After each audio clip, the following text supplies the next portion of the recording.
الحمدللہ رب العالمین والصلاة والسلام علی خاتم النبیین اما بعد فاعوذ باللہ من الشیطان الرجیم بسم اللہ الرحمن الرحیم.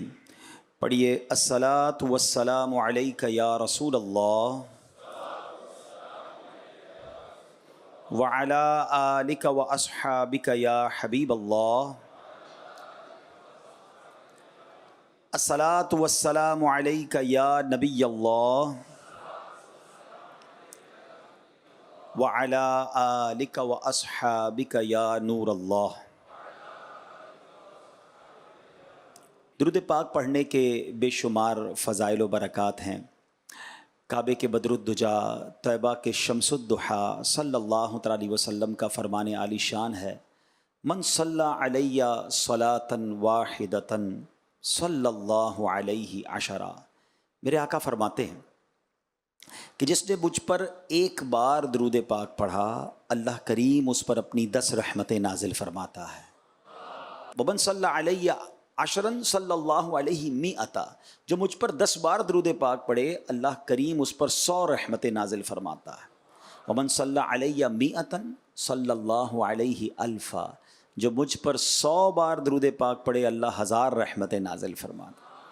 جو پروفیشنل انجینئرز بیٹھے ہیں، آپ کا بھی کیلکولیشن میں مائنڈ بہت چلتا ہے، بہت ساری چیزوں کو کیلکولیٹ کرتے ہیں. بزنس کمیونٹی کے لوگ تو کرتے ہی حساب کتاب ہیں. تو آپ ذرا سوچیں، ایک درود پر 10 رحمتیں، 10 درود پر 100 رحمتیں، 100 درود پر 1000 رحمتیں. کیا شاندار فارمولہ ہے کہ میں اور آپ اگر چاہتے ہیں کہ صبح و شام مجھ پر رحمت الہی برستی رہے. اتنے ڈیفیکلٹ ٹائم سے ہم گزر رہے ہیں کہ آج حالات ایسے ہو گئے ہیں کہ لوگ گھر سے نکلتے ہیں تو یہ خیریت کی فکر ہوتی ہے کہ خیر سے واپس آئیں، ہم بھی خیر سے آئیں، پیچھے گھر والے بھی خیر سے رہیں. اب جب گھر آ جائیں تو پیچھے کاروبار خیر سے رہے. ٹریول پر جاتے ہیں تو اپنے کاروبار، اپنے گھر بار، اپنے سٹاک، تمام چیزوں کی فکر رہتی ہے کسی نہ کسی مائنڈ میں. تو اب ذرا سوچیں کہ اگر مجھ پر اللہ کی رحمتیں برستی رہیں، میرے کاروبار پر، میری فیملی پر، میری ذات پر، تو انشاءاللہ بہت ساری مصیبتیں جو آنے والی ہوں گی وہ بھی ٹل جائیں گی. تو this is the way to protect yourself. یہ شاندار طریقہ ہے کہ اپنے آپ کو، اپنی فیملی کو، اپنے کاروبار کو، اپنی تمام چیزوں کو اگر سیکیور کرنا ہے، سیف کرنا ہے، تو درود پاک پڑھتا رہوں، رحمتیں برستی رہیں. اور جس پر اللہ کی رحمت برسے گی اس پر مصیبت کیسے آئے گی؟ ٹھیک ہے نا. اچھا، پھر نبی پاک کا جو یہاں تک حدیث تو ایک بہت خوبصورت کیلکولیشن ہے، مگر اس حدیث کا جو اگلا پارٹ ہے نا، ومن صلی علیہ الفن، جس نے مجھ پر 1000 بار درود پاک پڑھا، زاحمت کتفہ کتفی علی باب الجنہ، آقا فرماتے ہیں جنت کے دروازے پر اس کا کاندھا میرے کاندھے سے چھو رہا ہوگا.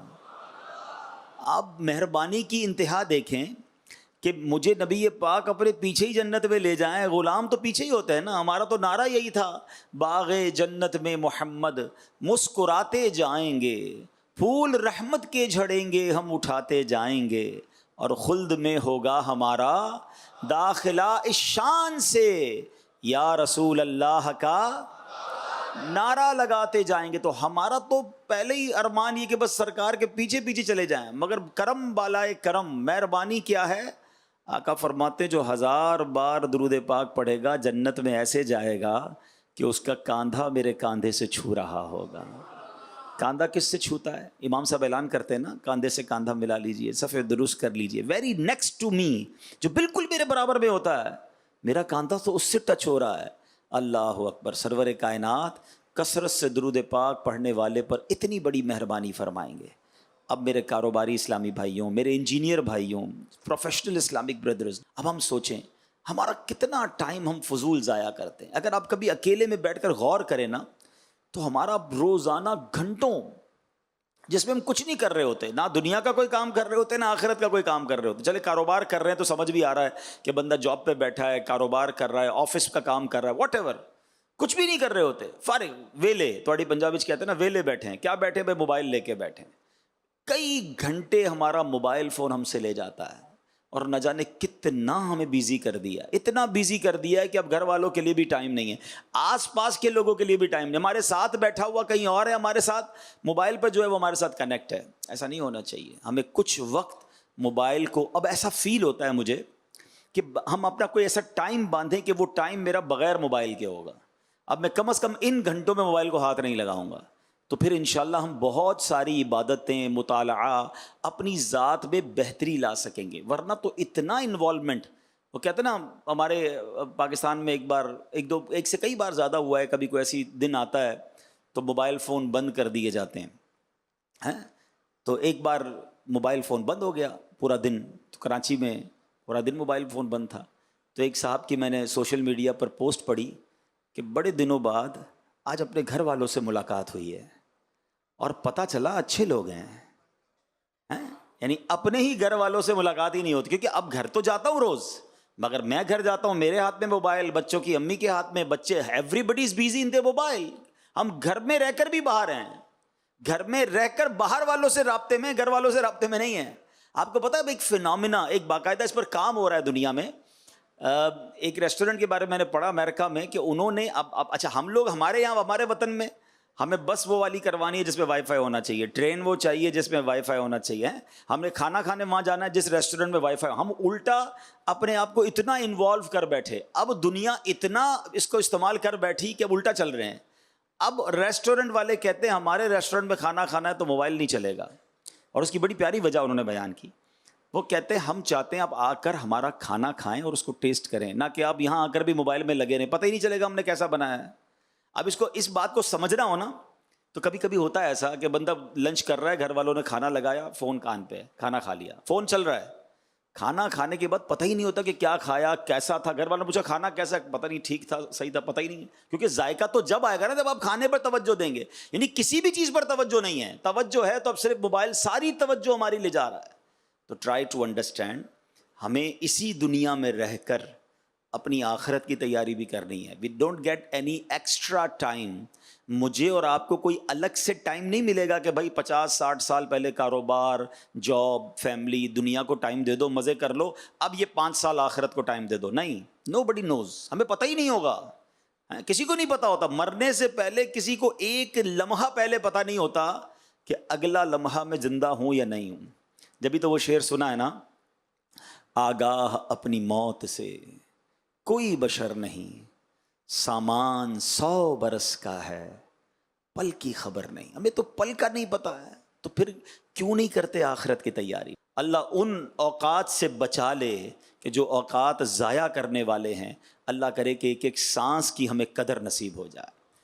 لوگ ٹائم مینجمنٹ پر بڑی بات کرتے ہیں، بزنس مین بھی بیٹھے ہیں، پروفیشنلز، انجینئرز مجھے سن رہے ہیں. میں ایک بہت نبی پاک علیہ الصلوۃ والسلام کی لائف، اللہ اکبر، ٹائم مینجمنٹ کا جو اسلام درس دیتا ہے نا، میں کہتا ہوں کائنات میں کوئی ریلیجن، یعنی اسلام تو پریکٹیکلی ٹائم مینجمنٹ کا درس دے رہا ہوتا ہے. جتنی ٹائمنگ کے ساتھ ہماری عبادتیں ہیں، مجھے بتائیے کہ ہمارا تو سارا کا سارا نظام ہی ٹائمنگز پہ ہے. نماز کا وقت شروع ہو گیا، جب تک وقت شروع نہیں ہوگا آپ نماز نہیں پڑھ سکتے. 1 منٹ پہلے بھی نماز پڑھی تو نماز نہیں ہوگی، 1 منٹ بعد نماز پڑھی، ٹائم ختم ہو گیا، پھر نماز نہیں ہوگی. افطار پورا دن بھوکے ہیں، 1 منٹ پہلے افطار، چند سیکنڈ پہلے افطار کر لیا تو روزہ گیا، اور جیسے افطار کا وقت ہوگا پھر افطار کریں گے. یعنی ہماری نماز، ہمارے روزے، ہماری عبادات کس قدر ٹائمنگ کے ساتھ ہے.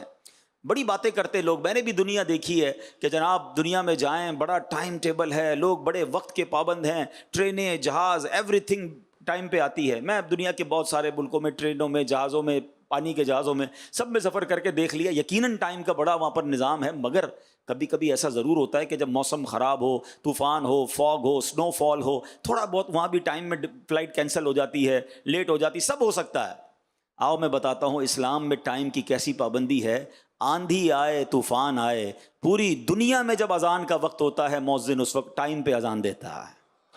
آپ دنیا کی کسی مسجد میں چلے جائیں، 99.99% باہر بارش ہو رہی ہے، طوفان ہو رہا ہے، نماز جماعت کا جو وقت ہے امام صاحب ایگزیکٹلی اسی ٹائم پہ جماعت کو کھڑا کر دیتے ہیں. ارے اتنی بڑی تعداد میں ٹائم مینجمنٹ ہے. مسجدوں کی تعداد تو اٹھاؤ، جماعت کتنی ہوتی ہیں، اذانیں کتنی ہوتی، کروڑوں دنیا میں اگر جماعت ہو رہی ہیں، ہر جماعت ٹائم پہ ہو رہی ہے، ہر اذان ٹائم پہ ہو رہی ہے. اللہ اکبر. بلکہ لوگ کہتے ہیں ٹائم مینجمنٹ کے ساتھ ڈسپلن ہونا چاہیے. آؤ آؤ میں بتاتا ہوں اسلام ڈسپلن کیسا سکھاتا ہے۔ اسلام سکھاتا ضرور ہے، ہاں اگر ہم مسلمانوں کے اندر ڈسپلن نہ آ سکا تو اس کا بھی ریزن یہی ہے کہ ہم پریکٹسنگ اگر مسلمان بن جاتے، ہم 5 وقت کے نمازی بن جاتے۔ بڑی خوبصورت بات پچھلے دنوں نگران شورا سے ایک شخص بتا رہے تھے کہ ایک بندہ کہتا ہے میرا بہت زیادہ ٹائم جو ہے نا گڑبڑ ہے، میری لائف بڑی بکھری ہوئی ہے، میں اپنی چیزوں کو سیٹل ڈاؤن نہیں کر پاتا۔ جن کو یہ فیل ہوتا ہو کہ یار میری چیزیں سیدھی نہیں ہو رہی، میرے کام پورے نہیں ہو رہے، نگران شورا نے فرمایا ساری باتیں چھوڑو، 5 وقت با جماعت نماز پڑھنا شروع کر دو، تمہارا پورا دن سسٹم میں آ جائے گا۔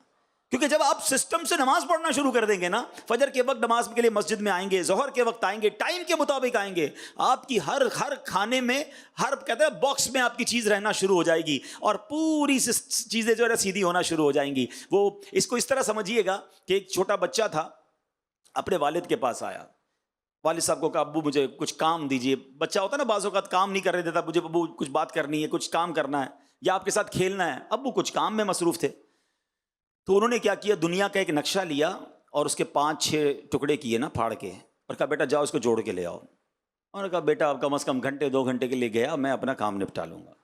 وہ 5-7 منٹ کے اندر جو ہے وہ دنیا کا نقشہ جوڑ کے لے آیا۔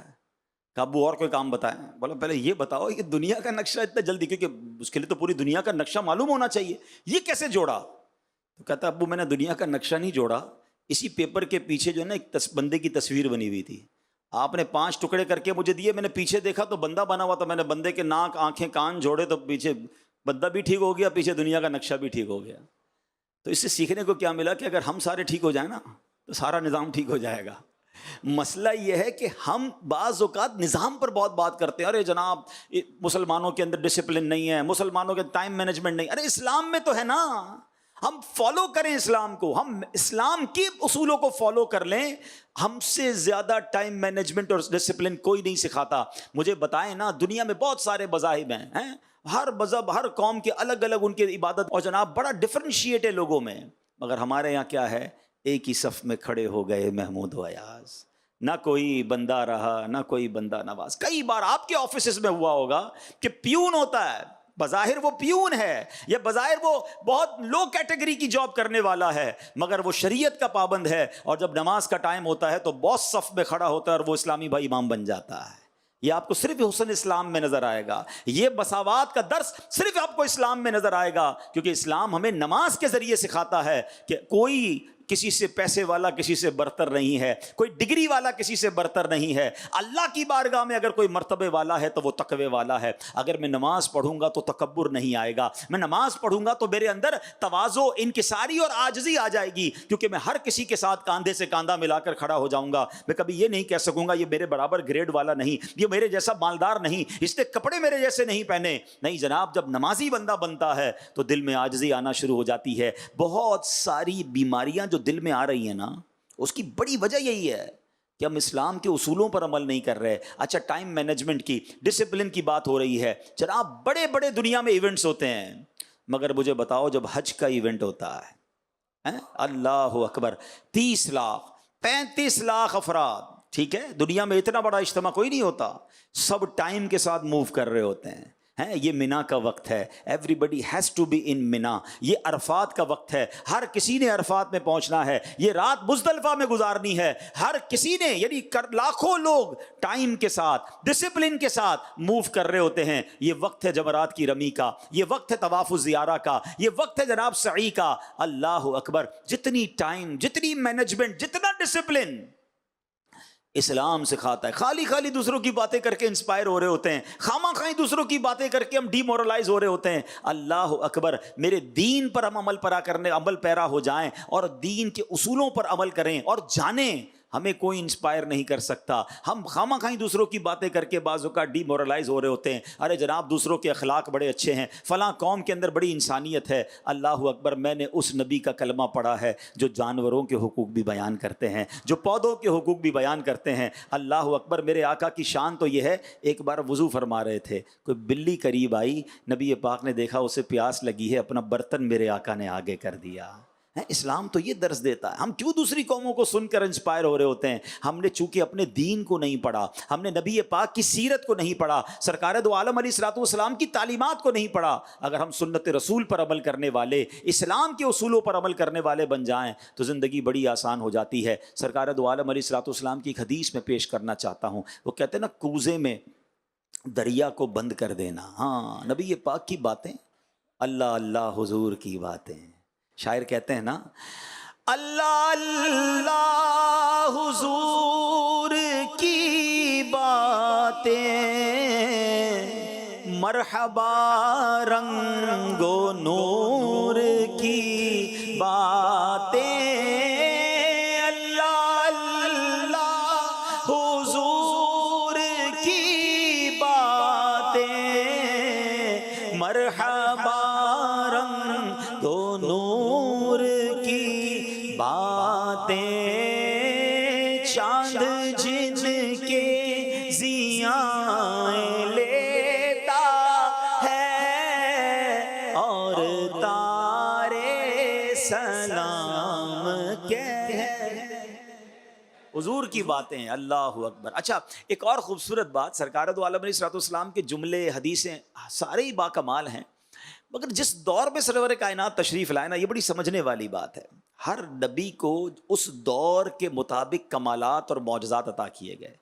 جب بھی کوئی نبی تشریف لائے, ان کے دور میں جو کمال تھے نا لوگوں کے پاس, اس سے بڑھ کر کمال, اور ایسا کمال کہ جو سب کو لاجواب کر دے, معجزات کی صورت میں انبیاء کو عطا کیا گیا. فار ایگزامپل, حضرت موسیٰ علیہ الصلوۃ والسلام کا دور جادوگروں کا دور تھا, میجیشینز کا دور تھا. حضرت موسیٰ کو اللہ کریم نے ایسا عصا کا معجزہ دیا, وہ رسیاں ڈالتے تھے وہ سانپ بنتے تھے, آپ عصا ڈالتے تھے وہ اژدہا بن گیا.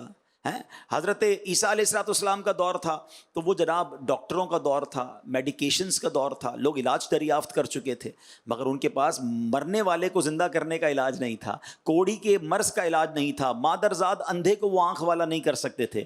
اللہ نے حضرت عیسیٰ کو وہ کمال دیا کہ آپ مادرزاد اندھے کی آنکھوں پر دم کرتے تھے, وہ آنکھ والا ہو جاتا تھا. مردے کو کہتے کم باذن اللہ, وہ کھڑا ہو جاتا تھا, وہ لاجواب ہو جاتے تھے. تو جیسا نبی ویسے کمالات, جیسا دور ویسے معجزات. ٹھیک ہے, سرور کائنات علیہ الصلوۃ والسلام کو جو دور تھا نا, ویسے تو میرے آقا کو جتنے اس پچھلے نبیوں کو معجزات دیے گئے, ان تمام معجزات کا ٹوٹل دیا گیا, بلکہ کچھ ایکسٹرا ایکسکلوسیو خصائص کبریٰ بھی عطا کیے. مگر اسپیشل جو دور تھا نا عرب کا, جس دور میں نبی پاک آئے, وہ فصاحت و بلاغت کا دور تھا. ان کو بڑا ناز تھا اپنی زبان پر, انٹلیکچوئل لوگ تھے, اور ان کے تو درمیان مقابلے ہوتے تھے. اچھا, لینگویج کے اشعار کے مقابلے, چلے آج بھی آپ کہیں گے مشاعرے ہوتے ہیں جناب, لوگ اپنی کتابیں لکھ کر ایگزیبیشن کرتے ہیں, مگر اس زمانے میں صرف لینگویج کے اعزاز میں مقابلے نہیں ہوتے تھے, بلکہ جو جنگیں ہوتی تھی نا, وہ تلواروں کے ساتھ ساتھ اشعار کے ذریعے بھی جنگیں ہوتی تھیں. یعنی دشمن ایک دوسرے کے خلاف اشعار لکھ کر حملے کرتے تھے. معاذ اللہ, کفار نبی پاک کی گستاخی کر کر اشعار لکھتے تھے, اور صحابہ کرام یہاں سے آقا کی نعتیں لکھ کر جواب دیا کرتے تھے. حضرت عبداللہ بن رواحہ, حضرت حسان بن ثابت, سبحان اللہ, یہ نعت خواں, نعت گو شاعر تھے. بلکہ خود نبی پاک حضرت عبداللہ بن رواحہ سے فرماتے ہیں, عبداللہ تمہارے اشعار دشمنوں کے لیے تیر کی مانند ہیں. یہ آقا کی ایسی شان بیان کرتے, نبی پاک فرماتے تمہارے اشعار انہیں تیر کی طرح لگ رہے ہیں. تو نعت خوانوں تمہیں مبارک ہو, نعت پڑھنے والوں آپ کو مبارک ہو. یہ صحابہ کا طریقہ ہے, کنفیوز نہ ہوا کرو. اور نعت سننا یہ تو خود نبی پاک کا طریقہ ہے. تو اب یہ وہ دور تھا, ایوری بڈی دیٹ ٹائم, بہت بڑے بڑے انٹلیکچوئل لوگ تھے, اور ان کو اپنی زبان پر بڑا ناز تھا. اچھا, اس کو تھوڑا اور ایلوبریٹ کر دیتا ہوں اور سمجھا دیتا ہوں کہ عرب کے لوگوں کو کتنا اپنی زبان پر, جس کو کہتے ہیں نا زوم کہہ لیں, اپنی زبان پر ناز کہہ لیں, کہ عرب جو عربی بولنے والے وہ کیا کہلاتے ہیں, ذرا بتائیے. عربی کہلاتے ہیں نا, کیا کہلاتے ہیں؟ اچھا, جو ہم ہیں عربی نہیں ہیں, ہم کیا کہلاتے ہیں؟ عجمی. ٹھیک ہے, کتنا مزے سے آپ نے بتا دیا عجمی. آپ کو معنی پتہ ہے عجمی کا؟ عجمی کہتے ہیں گونگے کو. ہاں, ہم جتنے عجمی ہیں نا, ایکچولی عرب کے لوگوں کا یہ دعویٰ ہے کہ عربیوں کو بولنا آتا ہے, باقی دنیا عجمی ہے, گونگے ہیں یہ. ہم سارے اپنے, ابھی آپ نے سب کہا ہم عجمی ہیں, تو واقعی ایسا ہی ہے. زبان وہی ہے, اور اس کے اندر فصاحت بھی بڑی ہے. تو اس زمانے میں بھی وہ ایک تو سارے عربی, اور عربیوں کا بھی وہ لیول تھا. اچھا, اب پھر نبی پاک علیہ الصلوۃ والسلام کا دور, اور سرکار دو عالم علیہ الصلوۃ والسلام اس دور میں آئے. اب ایک اور خوبصورت بات بھی بتاتا ہوں. اب مثال کے طور پہ اب مجھے آج بیان کرنا تھا، میں اپنی مثال دیتا ہوں. مجھے آج میرا بیان بڑا چیلنجنگ ہے کہ مجھے کہا گیا کہ آپ نے آن لائن انجینئرز بھی سنیں گے آپ کو اور سامنے تاجران بھی سنیں گے. اب یہ دونوں طبقے اپنے اپنے علاقے کے ماہر ہوتے ہیں، وہ انجینئر ہیں، بڑے پڑھے لکھے ہیں، تاجران تو پورے ملک کو چلا رہے ہوتے ہیں. تو اب مجھے ان دونوں چیزوں کو ذہن میں رکھ کے تیاری کرنی پڑی کہ یار ٹاپک ایسا لینا ہے کہ جو دونوں کو کور کرے، ٹھیک ہے نا. اچھا، اب مجھے تو صرف پاکستان میں رہنے والے تاجران یا انجینئرز میں بات کرنی ہے. اب نبی پاک علیہ الصلوۃ والسلام کو ان لوگوں سے گفتگو فرمانی تھی کہ جو اپنے زمانے کے عربی کے ماہرین ہیں، انٹلیکچوئلز ہیں، اچھا کفر پر ہیں، بتوں کی پوجا کرنے والے ہیں. ان کو سمجھانا بھی ہے، اللہ کی طرف بلانا بھی ہے، اور ان کی عربی جو ہے اس کے مطابق ان سے بات کرنی ہے. تو کتنی تیاری کرنی پڑتی لاجیکلی، تو پتہ نہیں کتنی کتابیں پڑھنی پڑتی، کتنے ٹیچر ہائر کرنے پڑتے. مگر ایک اور شان دیکھو کہ میرے آقا کسی مدرسے میں نہیں گئے، نبی پاک نے کسی کتاب کا مطالعہ نہیں کیا، نبی پاک نے کسی انسٹیٹیوٹ کو جوائن نہیں کیا، پیارے آقا کا کوئی استاد بھی نہیں ہے. نبی پاک کا ایک خوبصورت نام امی بھی ہے. اب یہ بھی بڑی عشق والی بات ہے. عشق کا ترجمہ اور ہے اور بے ادبوں نے ترجمہ اور کیا ہے. عام آدمی کے لیے امی کہا جائے تو اس کا معنی ہوتا ہے ان پڑھ، بے پڑھا ہوا، اور نبی پاک کے لیے ترجمہ کیا جائے تو اس کا معنی بنے گا دنیا میں کسی سے نہیں پڑھے. میرے آقا نے دنیا میں کسی سے نہیں پڑھا، اللہ نے اپنے حبیب کو براہ راست علم عطا فرمایا ہے.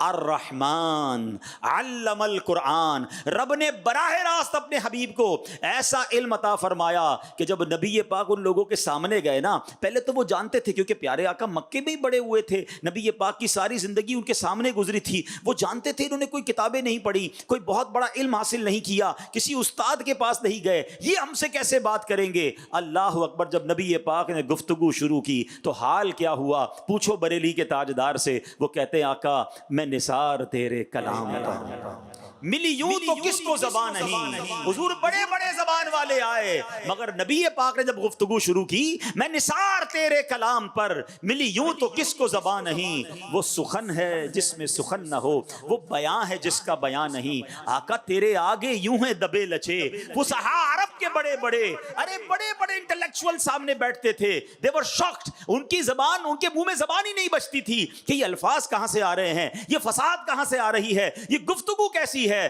وہ کہتے ہیں تیرے آگے یوں ہیں دبے لچے. فصحا عرب کے بڑے بڑے، کوئی جانے منہ میں زبان نہیں بلکہ جسم میں جان نہیں. آقا گفتگو فرماتے وہ حیران ہو جاتے. اب میں آپ کے سامنے ایک ایسی حدیث رکھنا چاہتا ہوں جو ہم سب کے لیے چند جملے ہیں مگر زندگی گزارنے کا فارمولہ میرے آقا نے عطا فرمایا. گویا دریا کو کوزے میں نہیں، سمندر کو کوزے میں میرے آقا نے عطا فرما دیا. اس ایک حدیث پر کئی بیانات ہو سکتے ہیں، کئی کتابیں لکھی جا سکتی ہیں. سنو سرور کائنات صلی اللہ تعالی علیہ وسلم کیا فرماتے ہیں. آقا علیہ الصلوۃ والسلام نے یوں سمجھیے آج میں تاجروں کو بھی اور انجینئرز کو بھی ایک بہت خوبصورت ٹائم مینجمنٹ اور زندگی کو کس طرح گزارنا ہے نبی پاک کی ایک ہی حدیث سے سمجھانے کی کوشش کروں گا. آقا فرماتے ہیں اغتنم خمسا قبل خمس. نبی پاک فرماتے ہیں 5 چیزوں کو 5 چیزوں سے پہلے غنیمت جانو. کون سی 5 چیزیں؟ اب میں بتاؤں گا آپ کو. 5 چیزوں کو یعنی وہ 5 ہونے والی ہوں اس سے پہلے 5 کو غنیمت جانو. آقا فرماتے ہیں شبابک قبل حربک، جوانی کو بڑھاپے سے پہلے غنیمت جانو. جتنے جوان مجھے سن رہے ہیں نا، بوڑھا ہونا، اب پتہ نہیں بوڑھا ہونا نصیب میں ہے بھی کہ نہیں، لیکن بوڑھے ہونے سے پہلے جوانی کو غنیمت جانو. آقا فرماتے ہیں وصحتک قبل سقمک، فرماتے صحت کو بیماری سے پہلے غنیمت جانو. پھر فرمایا وغناک قبل فقرک، مالداری کو فقیری سے پہلے غنیمت جانو. آقا فرماتے ہیں وفراغک قبل شغلک، فراغت کو، شغل مشغول ہونے سے پہلے غنیمت جانو. اور پھر فرمایا وحیاتک قبل موتک، زندگی کو موت سے پہلے غنیمت جانو. یقین کرے میرے پیارے اسلام بھائی، اگر اس ایک ایک جملے پر صرف غور کر لیا جائے نا، جتنے جوان بیٹھے ہیں جن کے اعضاء سلامت ہیں، جن کے بازو سلامت ہیں، جو پیروں پہ چل سکتے ہیں، یہ جوانی، یہ صحیح اعضاء سلامت اس لیے نہیں ملے کہ اللہ کی نافرمانی کی جائے. عجب فینومینا ہے. آج تو بات ہوتی ہے بھائی جوانی ہے، موج کرنے کے دن ہے، جوانی تو دیوانی ہے، اس کے بعد اللہ اللہ کر لیں گے. نہیں جناب، جوانی اللہ نے اس لیے نہیں دی ہے. پوچھو بوڑھوں سے ہیں، کئی بزرگ آپ کو ملیں گے کہتے بہت دل چاہتا ہے روزے رکھنے کو، اب صحت ساتھ نہیں دیتی ہے، اب ہمت نہیں ہے، اب پیروں پہ کھڑے نہیں ہو سکتے، تراویح نہیں پڑھ سکتے. سنو، بڑھاپا آ جائے گا نا، پھر بہت ساری چیزیں یاد آئیں گی کہ یار میں بھی بھاگ دوڑ کرتا، میں بھی دین کی خدمت کرتا، میں بھی کوئی علم دین حاصل کرتا. تو اگر جن کے پاس آزاد سلامت تندرستی ہے، جوانی ہے، غنیمت جانو اس کو.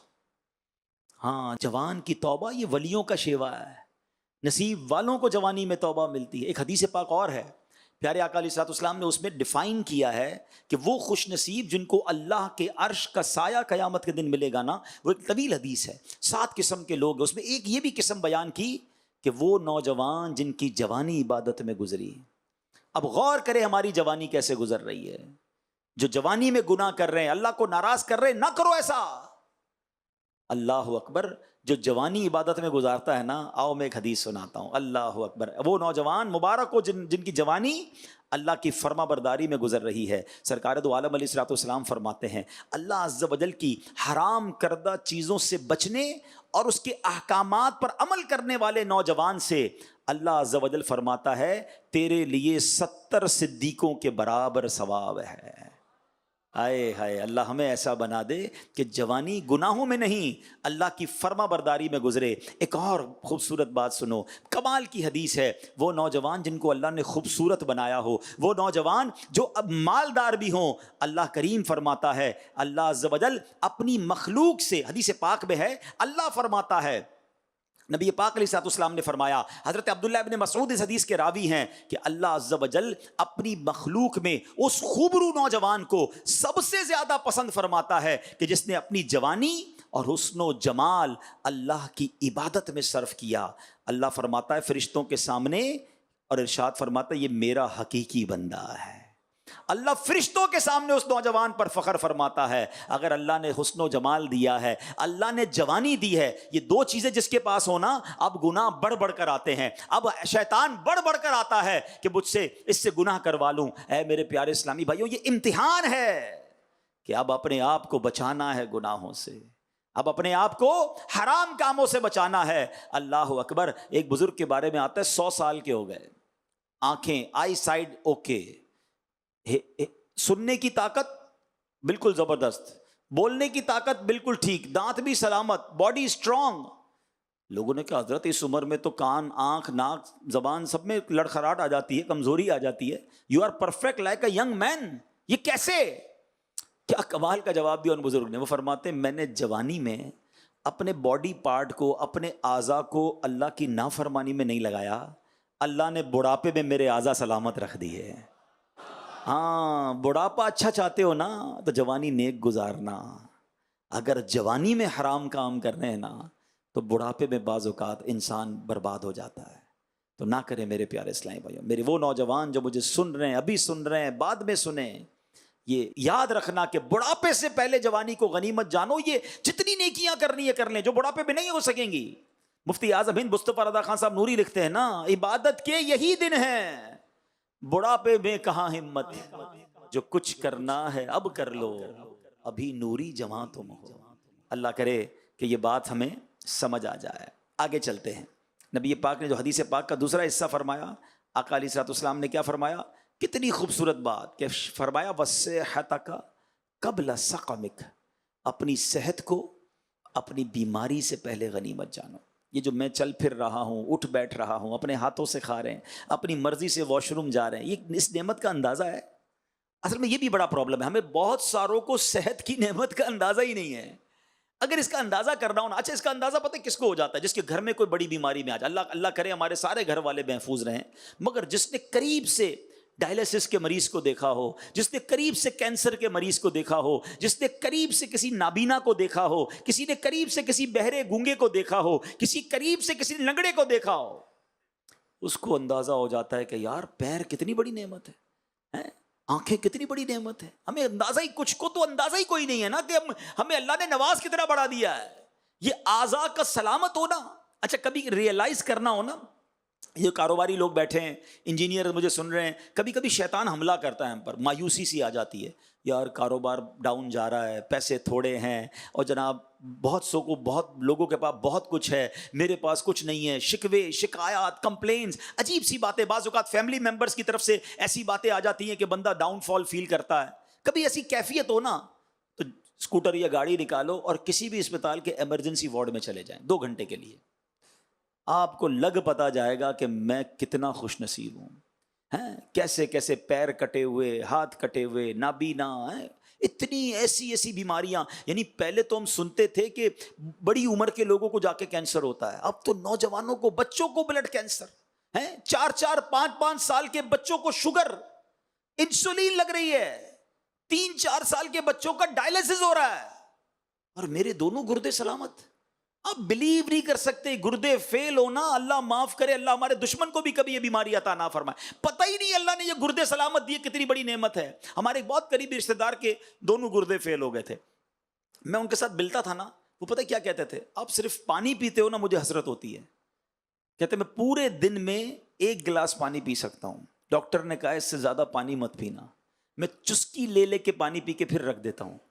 یار جتنا جی چاہے پانی پیتے ہیں، جتنا جی چاہے جا کر پھر واش روم میں اس سے فارغ ہو جاتے ہیں۔ کبھی سوچا ہے کسی کا پیشاب رک جائے جا کے پوچھو تکلیف کس کو کہتے ہیں؟ یہ صحت کی تو قدر ہی نہیں ہے، ہمیں پتہ ہی نہیں ہے کہ ہمیں کیا نواز دیا اللہ نے، کاروبار نہیں ہے، مارکیٹ ڈاؤن ہے، گھر بڑا نہیں ہے، کرائے کا گھر ہے، شکوے ہی ختم نہیں ہوتے ہمارے، میرا گریڈ نہیں بڑھ رہا، آفس میں جاب کر رہا ہوں تو مجھ سے اوپر والا گریڈ آگے بڑھ گیا، ارے تمہیں رب نے جو دیا اس کا شکر کب ادا کرو گے، اور اس صحت کی نعمت کی قدر کب کرو گے؟ اللہ اکبر۔ ایک ایسا ہی کمپلیننٹ، شکوے کرنے والا ایک بزرگ کے پاس چلا گیا، کہتا حضور اللہ نے مجھے کچھ دیا ہی نہیں ہے، میں بہت پیچھے رہ گیا، سارے دوست آگے بڑھ گئے۔ آپ نے فرمایا کچھ نہیں دیا؟ کہا کچھ نہیں دیا، کنگال، غریب، گھر بھی کرائے گا، اپنی کوئی چیز نہیں۔ فرمایا اچھا ایسا کرو ایک آنکھ مجھے دے دو، 10 لاکھ روپے لے لو۔ کہتا آنکھ؟ اندھا ہو جاؤں گا حضور، کیسے دے دوں؟ فرمایا اچھا 2 ہاتھ ہے نا، بلکہ 2 ہاتھ چھوڑو، ایک انگوٹھا دے دو، 2 لاکھ روپے لے لو، ایک ایک کر کے ساری انگلیاں دے دو 2 لاکھ میں۔ اچھا 2 کان ہیں، 1 کان دے دو، ٹھیک ہے، 1 گردہ دے دو، زندہ رہو گے مرو گے نہیں، 10 لاکھ روپے لے لو۔ وہ منع کرتا رہا، یہ گنواتے رہے، آخر میں کہتے ہیں عجیب آدمی ہو، کروڑوں کی پراپرٹی لے کے گھوم رہے ہو، کہتے ہو اللہ نے کچھ نہیں دیا۔ کاش یہ بات سمجھ آ جائے، میں نے اور آپ نے کوئی دعا نہیں کی تھی اللہ سے کہ اللہ آنکھ والا بنانا، کان والا بنانا، گونگا مت بنانا۔ کچھ دیکھو تو کبھی کسی گونگے کو کیسے اشارے کرتا ہے، بیچارہ بات ہی نہیں سمجھا پاتا یار، آوازیں نکالتا ہے عجیب عجیب قسم کی، ہنستے ہیں لوگ اس پر۔ مجھے اور آپ کو جب جو بات کرنی ہے اپنی زبان سے ہم کرتے ہیں، کبھی شکر ادا کیا یا اللہ زبان والا بنایا؟ تھوڑی دیر کے لیے جتنے بیٹھے آنکھیں بند کی، 10 سیکنڈ کے لیے اپنی آنکھیں بند کیجئے، درود پاک پڑھ لیجیے، آنکھیں بند کر کے درود پاک پڑھیے، الصلاۃ والسلام علیک یا رسول اللہ وعلی آلک واصحابک یا حبیب اللہ۔ اب آنکھیں کھول دیجیے۔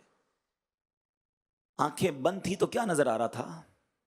کچھ آ رہا تھا نظر، لیکن کوئی کلر بلیک ایسا ہی تھا نا۔ آنکھیں کھولی تو سب نظر آنے لگ گیا۔ 10 سیکنڈ کے لیے تمہاری میری آنکھیں بند ہوئی تو اندھیرا تھا۔ نابینا کی ساری زندگی میں اندھیرا ہوتا ہے، وہ کچھ نہیں دیکھ سکتا۔ میں آپ کو بتاؤں، مجھے 2 دن پہلے ایک میسج آیا، ایک اسلامی بھائی تھے، ہمارے ایک پروگرام ہوتا ہے مدنی چینل پر ذہنی آزمائش، اس میں انہوں نے نابینا تھے، وہ ایک پروگرام میں وہ آئے تھے، جنہوں نے دیکھا ہوگا ان کو پتا ہے، وہ کافی انہوں نے ایک خاکہ پیش کیا، رونے لگ گئے، سب رونے لگ گئے۔ امیر اہل سنت کی کال تشریف لائی اور اس نابینا کو مدینے کا ٹکٹ امیر اہل سنت نے دیا۔ وہ نابینا مدینے پہنچ گیا، اس وقت بھی وہ مدینے شریف میں ہے۔ مجھے پرسوں گنبد خضرا کے سامنے سے، پرسوں یا 3 دن ہوئے، انہوں نے ایک ویڈیو بنا کے بھیجی، بہت دعائیں دی، مگر میں گمسم ہو گیا جب وہ ویڈیو دیکھی نا۔ میں نے کہا یا اللہ، یہ مدینے تو پہنچ گیا مگر گنبد خضرا کو دیکھ نہیں پا رہا ہے۔ آپ سوچو یار، آنکھ کتنی بڑی نعمت ہے۔ وہ بیچارہ جب مکے مدینے پہنچتا ہوگا اس کو اور کتنی حسرت ہوتی ہوگی، یا اللہ کعبہ سامنے سب دیکھ رہے، میں نہیں دیکھ پا رہا۔ میں نے اور آپ نے کیا ایسا کمال کیا کہ اللہ نے مجھے اور آپ کو آنکھ والا بنا دیا؟ کبھی شکر ادا کیا کہ یا اللہ تیری مہربانی، آنکھ والا بنایا، زبان بھی دی، کان بھی دیے، گردے بھی پورے دیے، پیر بھی دیے، لنگڑا نہیں بنایا۔ ارے اندازہ ہی نہیں ہمیں اللہ نے کتنا نوازا ہے. خدا کے واسطے یہ شکوے چھوڑ دو, یہ شکایتیں چھوڑ دو, یہ کمپلین چھوڑ دو. تھوڑی سی زندگی ہے. اور یاد رکھنا اللہ نے قرآن میں وعدہ فرمایا ہے, لَإِن شَكَرْتُمْ لَأَزِيدَنَّكُمْ, تم میرا شکر ادا کرو میں تمہیں اور عطا کروں گا. ہم شکر تو کریں, تمہارے مال میں برکت ہو جائے گی. شکر کرو تمہاری صحت میں برکت ہو جائے گی. شکر ہی تو نہیں کر رہے, برکت کہاں سے آئے گی؟ سب سے پہلے تو ناشکری سے نکل جاؤ. یہ کمپلین کرنا ہی چھوڑ دو. کبھی بھی کوئی پوچھے کیا حال ہے, یار اللہ نے کروڑوں سے زیادہ نوازا ہے, میری اوقات سے زیادہ میرے رب نے مجھے دیا ہے. میرے پاس جتنے میرے گناہ ہیں نا, میں ایک اور لاجک آپ کو سمجھاتا ہوں. آپ کے پاس بھی ملازم کام کرتا ہے, آپ اس کو موٹر سائیکل دیں, بیٹا روز جانا, یہ کام کرنا ہے آپ نے, فلاں جگہ ڈاکیومنٹ دینے, فلاں جگہ پیسے اٹھانے, یہ موٹر سائیکل اس لیے تجھے دے رہا ہوں. ایک ہفتے بعد آپ کو کوئی آ کر بتائے یہ تو ہفتے سے موٹر سائیکل پہ کہیں اور گھومتا ہے, آفس کا کوئی کام نہیں کرتا, آپ کیا کہیں گے؟ موٹر سائیکل واپس کرو. اس لیے دی تھی تم کو کہ تم اپنے کام کرو, میرے کام تو کرتے نہیں. ایسا ہی ہے, جس کام کے لیے جو چیز دی وہ نہ ہو آپ واپس لے لیتے ہیں. ہمیں اللہ نے آنکھیں کیوں دی ہیں؟ حرام دیکھنے کے لیے. ہم حرام دیکھتے اندھے کر دیے جاتے, وہ نہیں کر رہا. حرام سنتے تو بہرے کر دیے جاتے. لاجک تو یہی کہتی نا, اگر جو اللہ کی نافرمانی کانوں سے کرتا اللہ اسے بہرا کر دیتا. وہ نہیں کر رہا بہرا. پیر میرے حرام کی طرف چلتے وہ لنگڑا کر دیتا, وہ نہیں کر رہا. پھر بھی ناشکری, پھر بھی شکوے, پھر بھی شکایات. ہمیں تو یہ سوچنا ہے کہ ان نعمتوں کا جواب کیسے دوں گا قیامت کے دن. اگر قیامت کے دن رب نے پوچھا تجھے آنکھیں اس لیے دی تھی کہ تو فلمیں ڈرامے دیکھتا, حرام چیزیں دیکھتا, زبان اس لیے دی تھی کہ گالیاں نکالتا, جھوٹ بولتا, ہاتھ اس لیے دیے تھے کہ حرام روزی کماتا, سوچو کیا جواب دیں گے. ہمیں تو شکوے چھوڑ ان نعمتوں کا جواب دینے کی فکر ہونی چاہیے اور شکر کرنا چاہیے. حدیث کے یہ الفاظ یاد رکھو کہ وَصِحَّتَكَ قَبْلَ سَقَمِكَ, اپنی صحت کو اپنی بیماری سے پہلے غنیمت جانو. ہاں, زندگی کا چکر ہمیشہ یوں چلتا رہتا ہے, یاد رکھیے گا. ہر روز دن نہیں ہوتا, کبھی رات بھی آتی ہے, دھوپ ہوتی ہے تو چھاؤں بھی آتی ہے, سردی ہوتی ہے تو گرمی بھی آتی ہے. مسائل, زندگی کی جو گاڑی ہے نا یہ مسائل کے پہیوں پہ چلتی ہے. سدا کوئی صحت مند نہیں رہتا, بیماری کا کبھی نہ کبھی جھٹکا آتا ہے. تو جب آنے والا ہے یا اللہ نہ کرے آنا ہے تو try to take more good deeds. ابھی صحت ہے نا, زیادہ نیکیاں جمع کر لو نا. ابھی مدنی قافلوں میں سفر, ابھی تلاوت قرآن, ابھی زیادہ نوافل, ابھی صحت والے جو کام ہے بندہ کر لے, تاکہ اللہ نہ کرے زندگی کے کسی موڑ پر میں نہ کر پاؤں تو یہ ریگریٹ تو نہ ہو, یہ افسوس تو نہ ہو کہ یار جب صحت تھی پھر بھی نہیں کیا. بلکہ ایک اور مزے کی بات بتاؤں, کتابوں میں یہ لکھا, روایتوں میں یہ مضمون ملتا ہے کہ جو صحت میں عبادت کرتا ہے نا, جس کی روزے رکھنے کی عادت ہے, نوافل پڑھنے کی عادت ہے, نیکی کے کام کرنے کی عادت ہے, اور اگر وہ بیمار ہو جائے تو جو صحت میں نیکیاں کرنے کی عادت ہوتی ہے, بستر پر پڑھنے کی وجہ سے اس کو پھر بھی وہ ساری نیکیاں ملتی رہتی ہیں, کیونکہ اچھی عادتیں تھی نا. صحت میں ہی نماز چھوڑ دیتا تھا, جو صحت میں بھی روزے چھوڑ دیتا ہے, صحت میں ہوتے ہوئے جس کی جماعت قضا ہو جاتی ہے, جو فجر میں سوتا رہ جاتا ہے, اس کو کیا حال ہوگا؟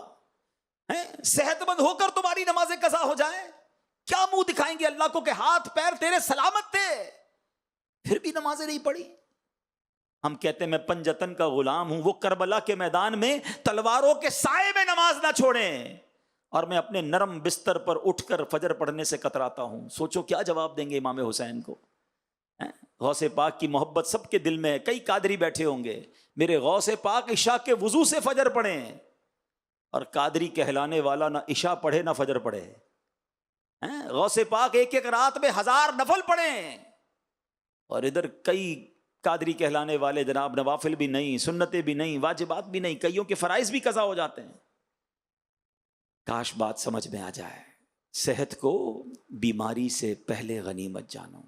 حدیث کا اگلا پارٹ, وَغِنَاكَ قَبْلَ فَقْرِكَ, مالداری کو غربت سے پہلے غنیمت جانو. یہ میرا خیال ہے یہ پوائنٹ تو تاجران کے سوا کوئی نہیں سمجھتا. جتنا زیادہ یہ پوائنٹ آپ سمجھتے ہو نا, شاید دنیا میں کوئی نہیں سمجھتا ہوگا.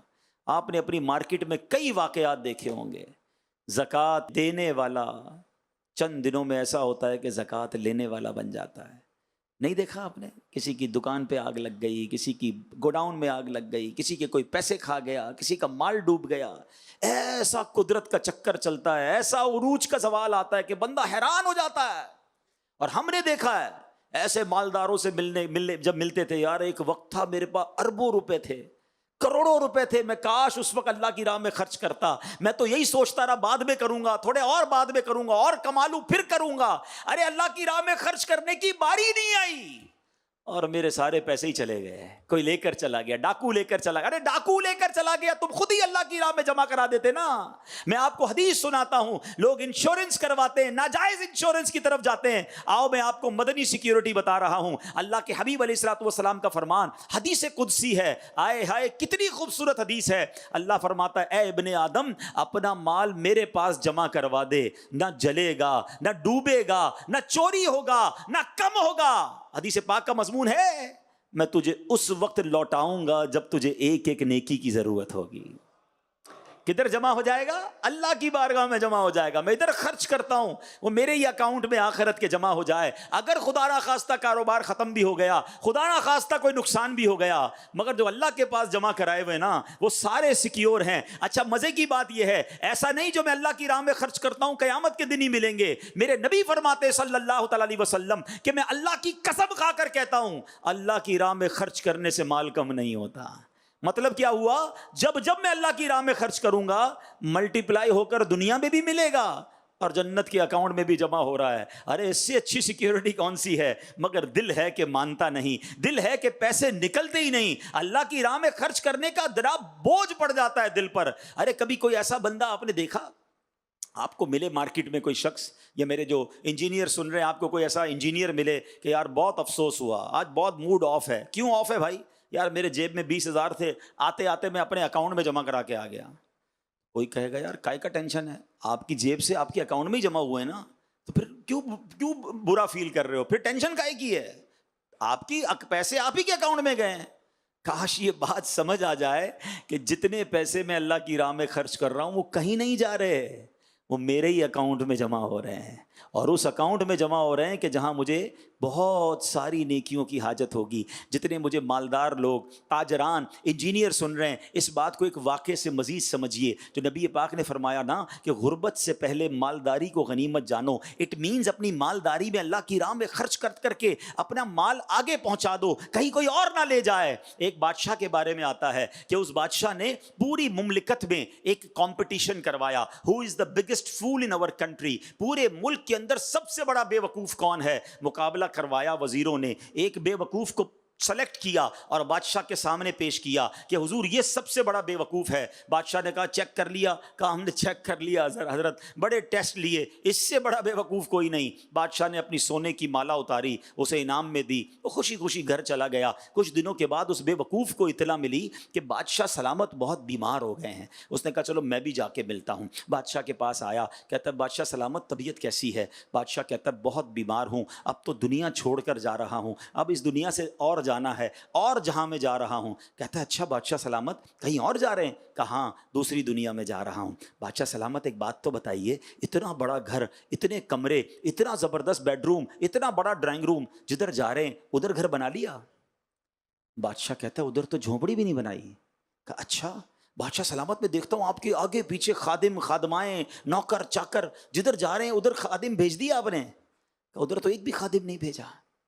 اچھا بادشاہ سلامت میں دیکھ رہا ہوں آپ کے پاس پیسے بہت ہیں، سونا چاندی زیور کیش، جدھر جا رہے ہیں ادھر پیسے بھجوا دیے؟ بادشاہ کہتا ہے ادھر تو پھوٹی کوڑی بھی نہیں بھجوائی ہے. بے وقوف کیا کرتا ہے پتہ ہے؟ اپنی مالا اتار کے بادشاہ کے گلے میں ڈال دیتا ہے. کہتا ہے حضور پھر مجھ سے بڑے بے وقوف تو آپ ہوئے نا. یہ ہے ایک واقعہ مگر ہم سب کے لیے کمال کی نصیحت ہے. وہ کہتا ہے بادشاہ سلامت آپ کو پتہ ہے کہیں اور جا رہے ہیں، نہ ادھر گھر بنایا، نہ پیسے بھجوائے، نہ اپنے نوکر بھجوائے، تو مجھ سے بڑے بے وقوف تو آپ ہوئے نا. اے لاہور، فیصل آباد، حیدرآباد، سندھ، بلوچستان اور دنیا پاکستان کے مختلف شہروں سے آنے والوں، مجھے سننے والوں، سب سے پوچھتا ہوں آپ کا پاکستان میں گھر کا ایڈریس ہے؟ آپ کہیں گے ہے.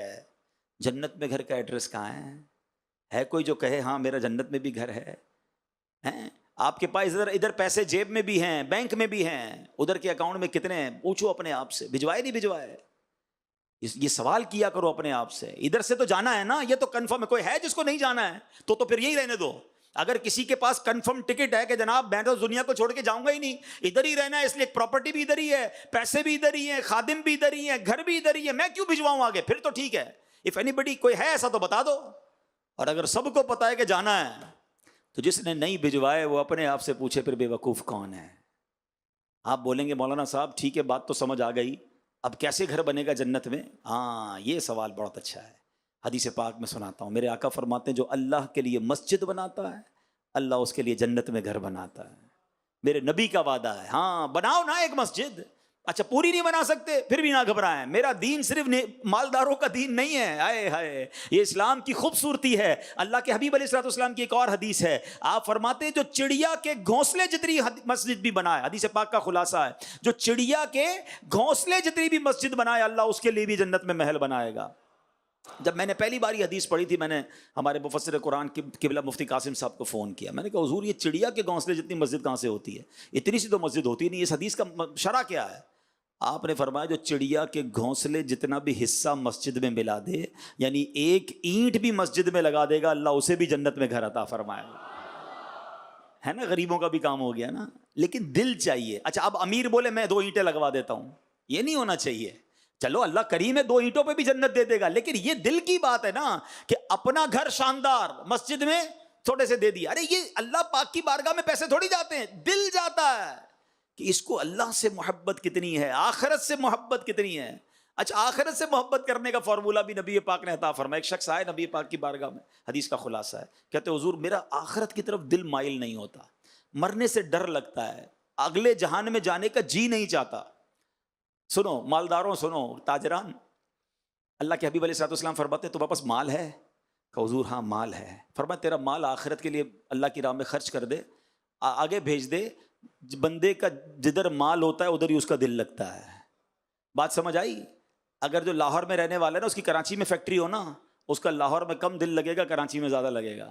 کراچی میں رہنے والوں کو پیسے جب لاہور میں ادھاری زیادہ دی ہوئی ہوتی ہے نا, وہ کراچی میں کم نظر آتے, لاہور کیوں بھائی وہ اگرائی لینے گئے ہیں, وہ بھائی ادھر پیسے میرے زیادہ ادھر ہی ہیں. جدھر پیسے ادھر دل. فرمایا اللہ کی راہ میں خرچ کر, آگے بھیج دے, تجھے اللہ سے ملاقات کا دل ہونا شروع ہو جائے گا, تجھے آخرت سے خوف نہیں رہے گا. تو کہے گا میرے پیسے ادھر, میرا سرمایہ میں نے ادھر بھیجا ہوا ہے, مجھے کس بات کا خوف ہے.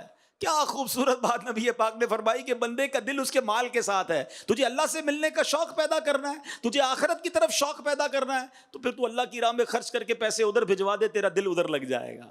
تو کاش یہ بات سمجھ آ جائے کہ غربت سے پہلے مالداری کو غنیمت جانو, تھوڑے تھوڑے کر کے خرچ کرتے رہا کرو, لالچ رکھو اپنے اندر. پتہ چلے نا دعوت اسلامی والے مسجد بنا رہے ہیں, یار تھوڑے پیسے میرے پاس کوئی نہ ہے, میں خود فون کروں یار تھوڑی مہربانی یار تھوڑے مجھ سے بھی لے لو یار میرا حصہ. اچھا مدرسہ بھی بن رہا ہے, تھوڑے مدرسے کے لیے, اچھا اگلے مہینے ایک پیسے آنے والے ہیں, میں یہ کنواں بن رہا ہے اس میں بھی ڈلواؤں گا تاکہ چاروں طرف سے مجھے ثواب آئے, جمع ہو جائے میرے آخرت کے اکاؤنٹ میں. اللہ کرے یہ بات سمجھ آ جائے. میں لاہور گیا تھا, مجھے ایک بزنس مین ملے, انہوں نے مجھے ایک بات سکھائی, کمال کی بات کی, دل خوش ہو گیا.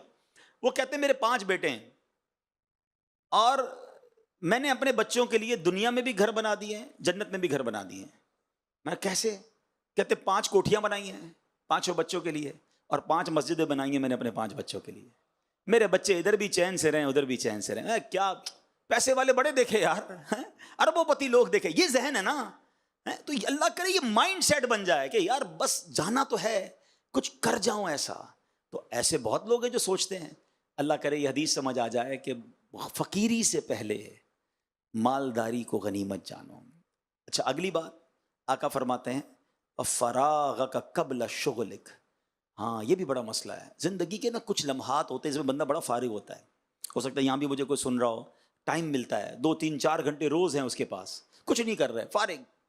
ایک وقت آتا ہے کہ بندہ اتنا بیزی ہو جاتا ہے, پھر یاد آتا ہے یار وہ فارغ ٹائم تھا نا, اس میں تفسیر قرآن پڑھ لیتا, میں بھی آن لائن درس نظامی کر لیتا, میں بھی حدیث کی کتابیں پڑھتا. اپنی عمر کے کسی مفتی کو دیکھتے نا شرم آتی, یار میری اور اس کی ایج ایک ہی ہے, یہ مفتی بن گیا مجھے تو کچھ بھی نہیں آتا. تو بھائی جب ٹائم ہے تو کیوں نہیں حاصل کر رہے, اس ٹائم کو کیوں دین کی طرف نہیں لگا رہے.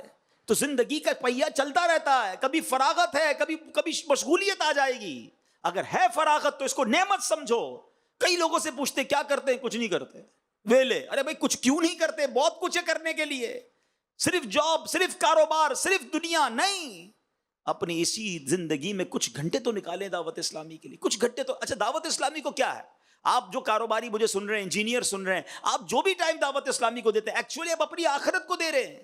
1 گھنٹہ 2 گھنٹے ویکلی 2 3 گھنٹے دیجئے, تاکہ میں جب رات سونے لگوں تو دل کو تسلی ہو یار کہ کاروبار کو ٹائم دیا، جاب کو دیا، بیوی بچوں کو دیا، میں نے اپنی جنت کو بھی دیا، اپنے آخرت کو بھی کچھ ٹائم دیا ہے، میں نے کچھ تلاوت کی ہے، کچھ تفسیر پڑھی ہے، کوئی نیکی کی دعوت دی ہے، کسی ایک بھائی کو لے کر اجتماع میں بھی گیا ہوں۔ کچھ نہ کچھ ڈیوٹی لیجئے، کچھ نہ کچھ ذمہ داری لیجئے۔ ایسے کئی دعوت اسلامی میں تاجران ہیں، کروڑوں بلکہ اربوں پتی ہیں، مگر اللہ کی رحمت سے دن رات دین کی خدمت کر رہے ہیں۔ تو یار وہ کرے تو میں کیوں نہیں کر سکتا؟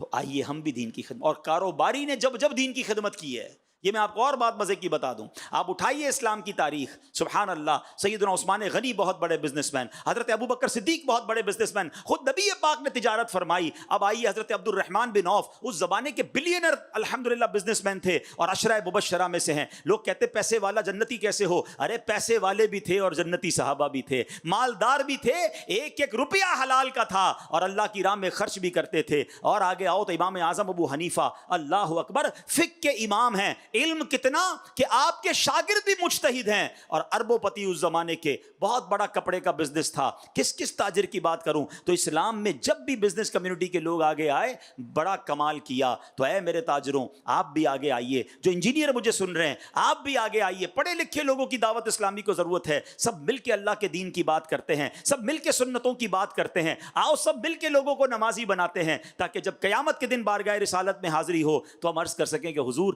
ہم بھی آپ کے دین کی خدمت کا ایک چھوٹا سا چراغ جلا کر آئے ہیں، حضور کچھ زیادہ تو نہیں کیا مگر اپنے حصے کی کوئی کوشش کر آئے ہیں۔ مگر کچھ لوگ ہیں جو فارغ بھی ہیں مگر پھر بھی ٹائم نہیں دیتے، ایسا نہ کریں۔ اور آخری حدیث کا جو پارٹ ہے وہ حیاتک قبل موتک، آقا فرماتے ہیں زندگی کو موت سے پہلے غنیمت جانو۔ پتہ ہے جب ہم مر جائیں گے نا، آنکھیں بند ہو جائیں گی، ایک بار سبحان اللہ بھی نہیں کہہ سکیں گے۔ ذرا کہیے سبحان اللہ، اب کہیے الحمدللہ، اب کہیے اللہ اکبر، اب کہیے لا الہ الا اللہ محمد الرسول اللہ۔ ان سب چیزوں کو ہم نے پڑھا، پورا منٹ نہیں ہوا، 25-30 سیکنڈ میں ہم نے سب پڑھ لیا۔ کیا کر سکتے ہو دنیا میں 25-30 سیکنڈ میں؟ کتنے پیسے کما سکتے ہو؟ نہیں کما سکتے، مگر دیکھو میرے نبی کے سچے وعدے ہیں، جو ایک بار سبحان اللہ کہے جنت میں درخت لگ جاتا ہے، ایک بار الحمدللہ کہے جنت میں درخت، ایک بار اللہ اکبر کہے جنت میں درخت، ایک بار کلمہ پڑھو جنت میں درخت۔ ٹائم نہیں ہے، کدھر ہے پھر ٹائم؟ کیا کر رہے ہیں؟ مرنے کے بعد سبحان اللہ کے لیے ترسے گا بندہ، کہے گا یا اللہ واپس بھیج دے، ایک تسبیح پڑھ لوں، 2 رکعت پڑھ لوں، کوئی چانس نہیں ملے گا۔ مولا علی فرماتے ہیں نا، آج عمل کا دن ہے، کل جزا کا دن ہوگا، وہاں حساب ہوگا، پھر کل مرنے کے بعد عمل نہیں ہو سکے گا۔ Today is the time of action and tomorrow is the time of accountability. وہ حساب کا دن ہے، ابھی ایکشن کا دن ہے نا۔ کرو نا عبادت، کس نے روکا ہے؟ لیکن نہیں بنتا ٹائم۔ اللہ کرے کہ مرنے سے پہلے یہ سمجھ آ جائے بات۔ ہمارے اسلاف کو سمجھ آ گئی تھی، وہ تو اتنی نیکیاں اسی لیے تو کرتے تھے کہ یار مرنے کے بعد نہیں کر سکیں گے۔ ہم کو مثال کے طور پہ کسی کمرے میں چھوڑ دیا جائے کہ جتنا خزانہ اٹھانا اٹھا لو، آپ کیا کریں گے؟ 2-3 سونے کے بسکٹ جیب میں رکھ کے نکل آئیں گے، یا آپ کہیں گے رکیں بڑا تھیلا لے کر آتا ہوں بھائی، ایک بلکہ ٹرک ہی لے آتا ہوں، سارا ہی لے جاتا ہوں۔ تو یہ دنیا میں اور آپ آئے ہوئے ہیں نا، جب تک سانسیں، خزانہ سامنے ہیں، پڑھو سبحان اللہ جنت کا درخت، پڑھو الحمدللہ جنت کا درخت، درود پاک 10 رحمتیں، 2 رکعت نفل، کتنی نیکیاں۔ کاش یہ سمجھ آ جائے کہ میں جمع کروں نیکیاں، کیوں اپنی سانسوں کو ضائع کروں۔ تو اے میرے پیارے اسلامی بھائیوں، یہی دعوت اسلامی کا ماحول سکھاتا ہے کہ یہ جگہ جی لگانے کی دنیا نہیں ہے، یہ عبرت کی جا ہے، تماشا نہیں۔ ہم اس دنیا میں آخرت کی تیاری کرنے آئے ہیں، ہم دنیا میں دنیا بنانے تھوڑی آئے ہیں۔ لیکن کچھ لوگ ایسے دنیا جی رہے ہیں، مرنا ہی نہیں ہے جیسے۔ آئیے مل کر اب دعوت اسلامی والے بن جائیں، اپنی آخرت کی تیاری کرنے والے بن جائیں۔ الحمدللہ اس مدنی ماحول میں، اس سنت و برے ماحول میں ہمارے لیے بہت سارے موقع ہیں۔ بزنس کمیونٹی کے لیے موقع ہیں، پروفیشنلز کے لیے موقع ہیں، اسٹوڈنٹس کے لیے موقع ہیں، ٹیچرز کے لیے موقع ہیں کہ آئیے اپنے اپنے طور پہ دعوت اسلامی کی خدمت کیجیے، دین کا پیغام عام کیجیے۔ اللہ مجھے بھی عمل کرنے کی توفیق عطا فرمائے، آپ کو بھی نصیب فرمائے، اور سنتوں کا ہمیں پابند بنا دے۔ اللہ آپ کے رزق حلال میں، کاروبار میں برکتیں دے، اور آپ سب کو تمام مشکلوں اور پریشانیوں سے محفوظ رکھے۔ جزاک اللہ۔ صلو علی الحبیب صلی اللہ تعالی علی محمد صلی اللہ علیہ وسلم۔